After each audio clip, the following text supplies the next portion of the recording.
Anyway, the point is, dapat lagi nating china-challenge ang mga sarili natin. Huwag Yun. tayo mapako sa isang bagay, gumawa tayo lagi ng mga bago para nag-grow ang brain. Ako ginagawa ko na yung Tuesday, Your Honor, yung ano yung about sa pagkain, hindi na the usual food na kinakain ko before yung kinakain ko Yes. ngayon. Lalo na ngayon, you have to be careful. Kasi di ba may health scare Hindi, ka. mas madalas na yung mga tumatango-tango nga na yung kinakain ko.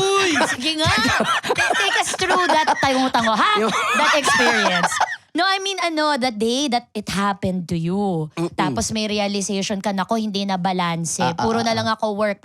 Ano yung mga thoughts? Ano yung pumasok sa isip mo? Halimbawa, ako si Bubay, nakahiga ako sa go. ospital.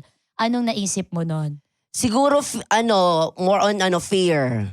Na paano pag hindi ako makabalik sa normal, yung ganun. Kasi nararamdaman mo sa sarili mo na it's not normal, hindi na ako to, hindi to yung dating ako, ganyan. Pero minsan pag kinalma mo yung sarili mo, yun ganyan sinabi ko kanina, kailangan mo daw Huwag talaga. mag-isip. Very important yun to calm yourself palagi. Yes. Huwag ka mag-overthink, do not overthink para mas lalo kang alam mo yung maghang na tinatawag nga. Oo. So nakatulong sa akin yun para makabalik ulit. Kahit hindi yung 100% na sinasabi kong balik like before. Like baby steps Oo, lang. okay lang naman kasi nakikita ko naman na nag-improving, di ba?